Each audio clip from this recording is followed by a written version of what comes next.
Welcome, everybody. You snooze, you lose if we don't do a countdown. Sorry. It's yelling at me for our Twitters. Give me a second here. Okay, hello, everybody. Welcome to another edition of Zoomed In on Tyler's Face. Let's see. Is this better here? No, it's the same. How's this? A little better. It's all not good. Either way, hello, everybody. Welcome to another edition of Wrestling Media. I'm Tyler, your solo host this fine evening, to discuss all the things that I feel like discussing in pro wrestling today. It seems like more of a broad statement than it's going to be. More so, I watched Collision, actually, for the first time in a long time, so I wanted to talk about that. A couple of things, a really funny, bad thing, and a really good thing from the show. So please be excited for that. And then we're going to talk Raw. As the title includes, feel free to drop it in there. We'll probably do 20, 25 minutes today. Nothing too crazy. You know, I have pacing issues when I'm solo, and I lose my breath and my voice after about 20, 25 minutes, if you're a regular viewer. So hello, welcome. Let me edit this so I can get our Twitter situation up and running. So now we are good. Sean is in the chat. Hello, Sean. Sean is a fantastic gold member of Wrestling Media, the highest, the pinnacle, if you will, for 2021 AEW territory of fans, of supporters of the show, of friends, etc. So yes, it is good to have you here, Sean. And another thing to go, you see it up here on your screen if you're watching on YouTube, patreon.com/brassringmedia. You can check that out for all the content, all the exclusive stuff we do, the Discord, the bonus shows, the writing, all that good stuff that you get for just $4 a month. And obviously there's other tiers if you want more. But I appreciate you guys checking us out and maybe checking out our Patreon page. So thank you, as always, for that. So I got some new people in the chat. Zach is here. Hello, Zach. Happy Taco Tuesday to you as well. And Alex is in the chat. Hello, Alex. Thinks wrestling is good right now. Doesn't matter the promotion. I would say collectively, that's a great thing to hear. I would agree with you on that. I think we all kind of have our preferences. But there is really good in both companies right now. So it is a good time to be a wrestling fan. So just to quickly go over, Adam's in the chat. Hello, Adam, another gold member. Pop him in the chat there. So let's talk about Collision. I know. Who would have ever thought Tyler was going to talk Collision? Zach's in the chat. Not a gold member, but still an OG day one person. So hello, Zach. But yeah, Collision, I watched it. Okay. Opening thing. Adam Cole coming out, and I'm just going to assume nobody, like, you didn't watch it, the way I'm going to describe this. So Adam Cole comes out talking about, like, hey, it's been 100 episodes of Collision. Happy to be here. Happy to be a mainstay of that, etc. Like the raw Adam Copeland speech sort of thing. And then comes out Kyle Fletcher and Daniel Garcia come out to try and make the match at All In for the TNT title triple threat match. The real thing that got me here was Daniel Garcia. And this ties to Monday too, because there's like two versions of what this character can be. And like Daniel Garcia is the poor man, Sami Zayn, in the way that his character is portrayed and like what they do with him in the narrative. But in this promo, Daniel Garcia goes like, says everybody beats me, but I always get back up. I don't know, just the way, like, I would implore you to go back and just like watch that clip of him basically being like, yeah, everybody beats me, but I get back up. Like, I don't know. It was certainly a choice, obviously, you know, before you guys get in the comments. Garcia is going to do a heel turn. That's like setting that up, being like the babyface who's happy to always be there and always try his best and all that sort of stuff. And like by saying like I always lose, and then like spoiler, he loses on this episode, sets up that heel turn pretty quickly. So at least give him something to do. I don't know, but yeah. So that was there. Basically turned into Fletcher versus Daniel Garcia. The winner got the shot at All In. Kyle Fletcher won. Nothing really super to write home about that. It was just Daniel Garcia saying like, "I always lose." It was crazy to hear like a pro wrestler like in character to say that. So that was like the bad and funny, I thought, because I'm not a huge Daniel Garcia fan. But and then we had what was really good. Like, and I cannot believe I'm going to tell you guys this. Like, I'm going to tell you like you should go out of your way to watch this if you did not. FTR versus the Outrunners was easily the best wrestling match of the week in all of pro wrestling. And I was shocked. I forgot they even had like beef with each other, all that sort of stuff. And this match was like absolutely incredible. It was like, I will call myself out here. It was a lot of like what I kind of crapped all over with Night of Champions. Like everybody gets a kick out of everything, and that not being successful when you do that throughout a whole show. I still stand by that of if you have 5 matches and everybody just does WrestleMania main event, kick out of everything stuff, then it will, devalue it. But here in the middle of this, it worked tremendously for me. But yeah, it was just a fun match. I just did not think those Outrunner guys had it in them. FTR doing really good like heel work, and it was like the opposite of what you're going to see with Swerve and Ospreay versus the Bucks, where it's just like high flying, super athletic. Probably selling is not the strongest suit in that match. Here was just like all selling, all just old school wrestling. I'm not the bastion for that in every match, like maybe Zach Hayden would be, but yeah, it was just really impressive. I really liked it. So that's what I got from Collision. The rest of the show is utterly skippable in a recap show Dynamite, as it usually is. But impressed to like pick a random episode to watch of Collision and be impressed by it. I think that's a good sign long term for the health of pro wrestling, as Alex, I believe, said earlier. Let's see. I don't want to get your name wrong, Alex. That you got here. Yes, Alex, who said that earlier. So, okay, let's talk a little bit of Raw. I think the plan this week is for Zach and I to preview Evolution, Saturday night's main event, and All In. Maybe some combination of those. I would say if we're all booking the show together, we'll do All In and Evolution on the main show, and the Patreon show will be the Saturday night's main event preview. But we'll see on that. That's how I would rank my hype level for those 3 events.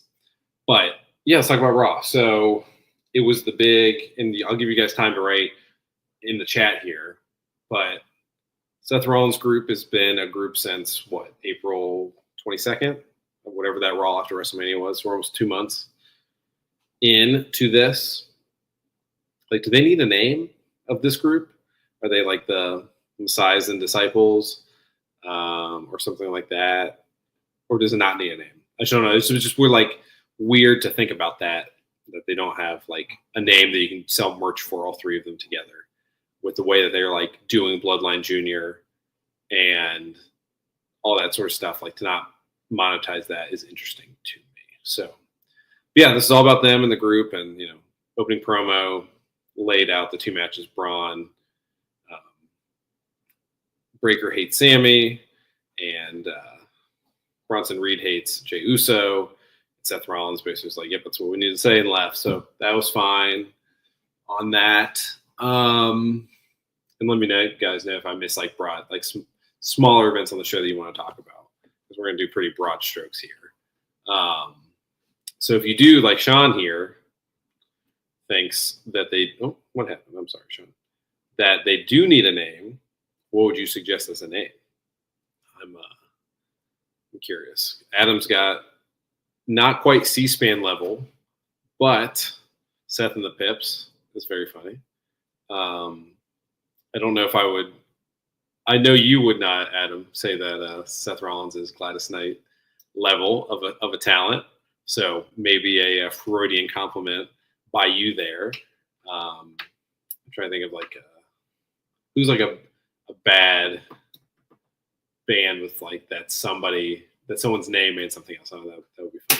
Anyway, to proceed, I like the names there. So he does dress the part. Gladys Knight. That is funny. So yeah, we had those. All three of them performed on the episode. Broadly, I think it's so interesting that, just think like look at the Jey Uso course here of, you're world champion, you lose to Gunther, then you need to win via DQ against Bronson Reed, right, in the booking standpoint, because they value the third guy in this group more so than putting you over Strong as the number 2 babyface on the show after CM Punk. I don't know. I think a lot of, especially me for Raw, which I like Raw way more than SmackDown. So just to be clear about that, just like some of the booking decisions of Gunther and Jey Uso and Sami Zayn as well. Penta, I was never a huge like Penta's got to be a single star kind of person, so less so on that. But it's just been an interesting like look at the trajectory of some of these talents of like what you have of them. Like whether I think Jey Uso is like a top guy doesn't really matter when the crowd reacts to him that way. When at the end of his run he's putting over pretty good matches. To then be like, okay, let's book him against Bronson Reed and have, Bronson need to use a chair. Obviously, I think the story there is Jey would have won, but I don't know, man. That's I don't know if that's the best decision. So that was like a big thing for me. Obviously, with Braun and Sami, that's I think a correct booking of those people. Having Karrion Kross come in to continue the injury on Sami Zayn. Then Braun hits, a crazy spear after a middling match in the ring, let's be honest. To get the win there decisively is good. And obviously, like Sean said here, hello, on. Good to see you. Sean said here the Seth Penta match was really good. It certainly was. I have always been a big Seth proponent in the ring, especially in the WWE standpoint. Him in AEW. I'm curious what his comp would be of like in-ring skill on a consistent basis if he's working, 30 times a year. Yeah, it's interesting, right? Is he like Shelton Benjamin level? Probably a little more, but interesting just how like those two ecosystems can change like how you view somebody in that way. But yeah. It was really good. Penta and Seth, they have good chemistry. It's one of those matches that you want to make sure you have as a singles match. You don't want to have like those two guys as part of your company for like a 2-3 year period and not have a match. So I think that was good booking as well. And having Seth win makes sense. So having all three of those guys win on the show makes sense. It reiterated what their mission statement was. They said that here's our mission statement is to come here, take names, kick ass, run this place, and then you kind of do that all right there. So Azan is in here saying Seth is the face of Raw. He's a real star. Adam says, I think Seth would shine in AEW. I'm curious what you would define as shine, because I don't disagree, especially if his name's Tyler Black, one of the best wrestling names ever to dump if you're WWE. But is he like the low end of what Seth would be like Jay White of like disappointing, having like okay matches from where he was to, world champion. And I don't know where he would fit into that zone. Does he get put, like if he did, would he get put into the Copeland zone and be pounding around with people or trying to get young guys over, et cetera. So it'd be interesting. I don't think he ever will. Obviously, he's the most WWE centric guy, WWE, person. So Zahn says that Seth can be Hangman level. I would agree. It's interesting. I wonder what like Seth's like PR with the fan base, like the hardcore fan base, has always like been interesting to me. A little bit mixed. Being such a homer for his own company that he works for, would that help his cred out the way it helps like Hangman Page if he was over there? So it's very interesting. So other stuff on the show, we had the Judgment Day stuff that Sean had mentioned that he liked. Sean, feel free to drop in anything in particular you liked, but yeah, it's been good on that front. I did not think Roxanne Perez's match with Kairi Sane was very good. It's been interesting to, you don't want to be like negative on talent, but since Kairi's been back, I've not been impressed with anything she's done in the ring. So that's like an interesting note. You don't want to be like, when you do that with somebody, at least when I do that with somebody, I'm always like, okay, if I like think that all their matches suck, then now like till the end of time, I'm going to think that like they get like a negative half star at the start of every match that have to earn their way up.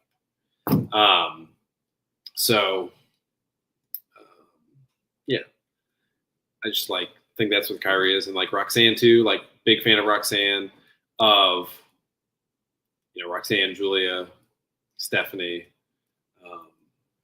I just thought she'd be my number one pick, like long term, of who to like build a company around. And she's definitely feeling the growing pains, but she's getting featured a lot more than the other two are as well.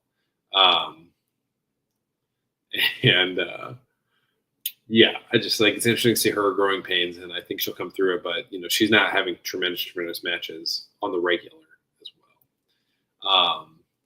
Zahn is saying in the chat here, I'm bearing the lead of Raw. I assume we're talking about Gunther and Goldberg with that, which I am going to come to next, or if it's Ludwig Kaiser masquerading as El Grande Americano. I don't know which one you would think, but yeah, Goldberg. I almost called him Oldberg. Thank you, Zach Barber, for that. Yes, okay, Zahn, the return of El Grande Americano. Yes, let's save that for after Goldberg, but I definitely want to talk about that.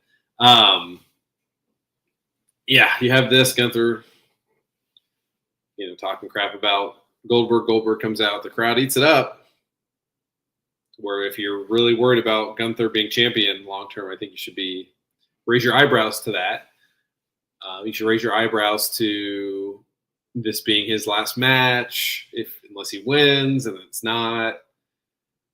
Like, what is Gunther doing right now? If it's not taking on Goldberg in the main, and whatever, not the main event. So just like, not to spoil the preview for Saturday night's main event, but if Goldberg does not beat Gunther for the title, are we on for Gunther J4, or am I missing something here? Because that's what it feels like to me at this point.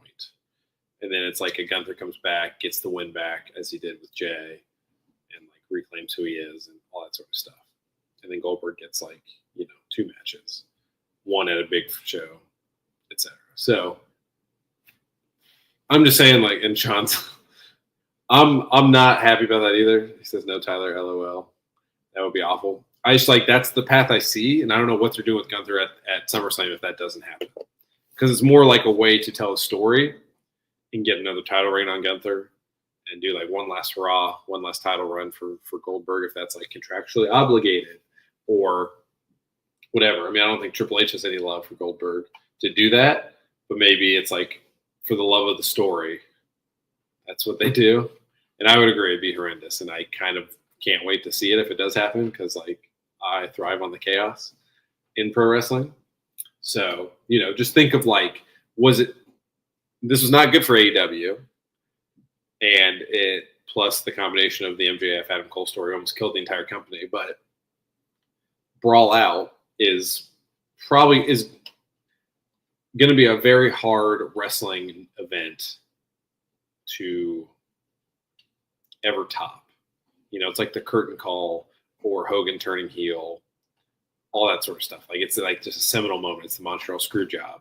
It's in that tier of like, holy crap, I cannot believe this happened. and like cannot get enough content, etc. Right? And that's absolute pure chaos. And not that Goldberg beating Gunther and becoming champion at 58 and looking and being gassed walking out on into the ring is good, but it certainly is funny and gives a story for them. So we'll see where my actual prediction is, but interesting segment. Obviously, Goldberg getting the one-upping.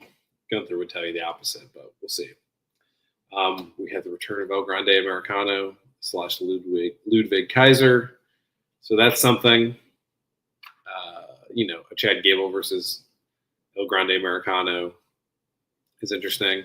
If Gable can come back in time and it's Americano versus Americano, that would be very funny. And that's definitely worthy of a SummerSlam match. So that would be good. So anything else from Raw that I missed, you guys? The shirt does like the farewell shirt. But yeah, that's kind of what I had for you guys on short notice here. Zach not able to make it tonight to do we'll do a full discussion. A maintenance episode of Raw. I thought it was good. B show, like a B grade, not a B show. But fun show to watch. Glad I was watching it. Like I said, when I can watch really besides SmackDown, now that it's going back to 2 hours, I'm feeling way better about it. Just like holistically as a wrestling fan. That Monday, Wednesday, and then some combination Friday, Saturday. I usually choose one to watch. I don't watch NXT, as you guys know. It's kind of the gimmick at this point, so I can't break that. It was just like I like where wrestling is. Like when I can pick and choose and watch good shows. A little hectic this weekend, not loving the competition that literally 5 to midnight on Saturday and then also Sunday night is must watch for me for this. If I was I'm just be honest with you, if I didn't do this with you guys, I'd be watching All In and then Evolution. I'd be skipping Saturday night's main event unless I heard something happened. So that's kind of where I am. I'm curious where you guys are. If it's are you guys all Saturday night and Evolution because you don't have to pay $50, or you some combination of it as well?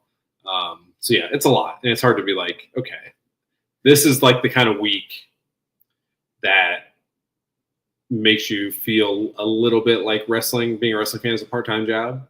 So I don't love that. And maybe Zach and I will talk about that more on the back end of this week of how to avoid that. And not that either company wants to help the other one to avoid that, but just an interesting thought process of I never want to get to the point where I'm feel like it's a task, a chore to watch it. And I don't think I'll be there this weekend, but it certainly could be, especially Saturday night's main event. But we'll see. Until Thursday, we'll see you guys later. Zach and I will be back. And thanks for joining me on this different time, shorter format. You can see my Commodore 64 in the background here. So say hello to that. And see you guys later.